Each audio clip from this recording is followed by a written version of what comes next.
En 1920, à l'âge de 11 ans, la jeune Aurore Gagnon rend l'âme à la suite des blessures infligées par sa belle-mère. L'enquête du coroner détermine que c'est l'empoisonnement de son sang, dû aux nombreuses lésions non soignées et un épuisement général qui ont causé son décès. Marianne Hood, seconde épouse de son père, est accusée et reconnue coupable de meurtre et, en conséquence, condamnée à la peine capitale par pendaison.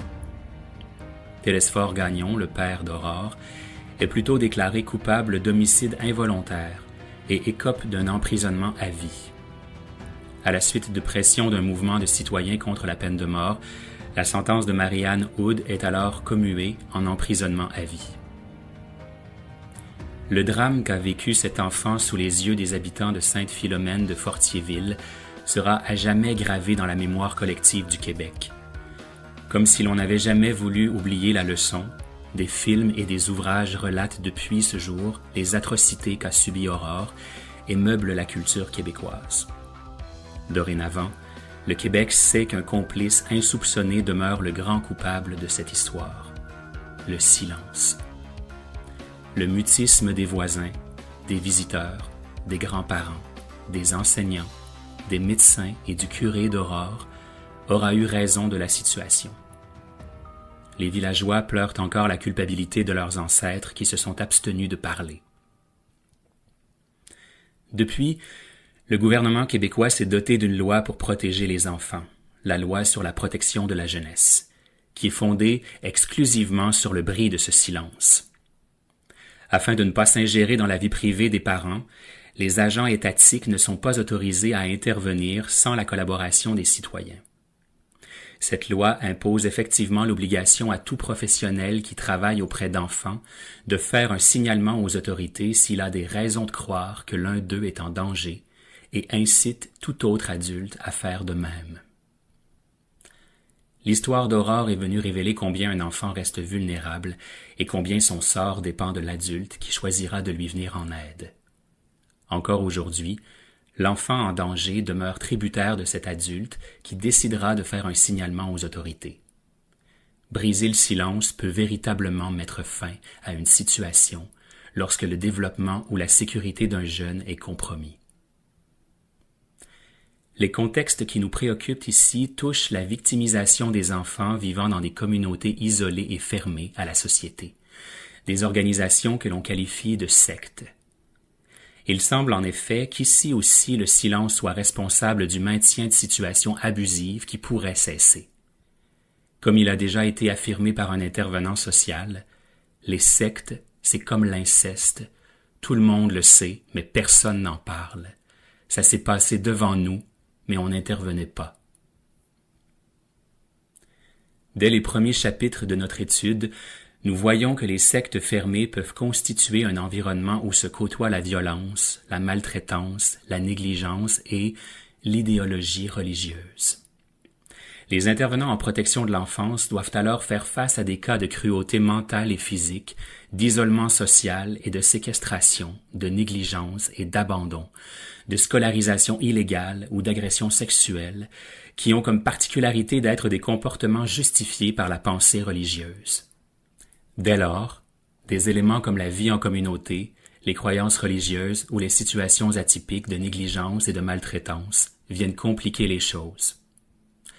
Les difficultés d'intervenir sont alors si nombreuses que la population a l'impression que ces enfants ne bénéficient pas de la protection étatique à laquelle ils ont pleinement droit.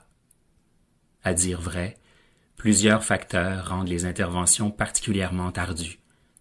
Dans le présent ouvrage, nous voulons précisément traiter du défi extraordinaire que pose toute intervention en milieu sectaire.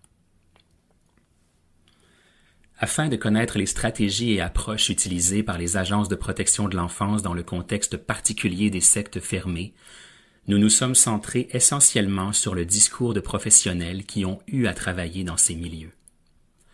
Nous avons rencontré des travailleurs sociaux, des juges, des avocats, des psychologues et des policiers qui ont généreusement accepté de nous livrer leur expérience dans la limite de ce qui leur était permis de révéler. Nous avons également interrogé des gens qui ont fait l'objet d'interventions en protection de l'enfance alors qu'ils vivaient dans une communauté fermée et qui étaient, à cette époque, enfants ou parents. Pour compléter le tableau, nous avons interviewé des spécialistes des mouvements sectaires ciblés par notre enquête.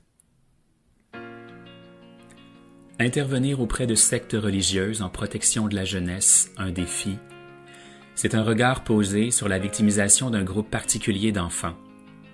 Des jeunes qui vivent dans l'ombre, à l'abri de tous et, parfois même, du radar de l'État. C'est aussi d'avoir circonscrit le facteur isolement social de ces enfants, puisqu'il constitue, selon notre analyse, la variable la plus importante de ce problème.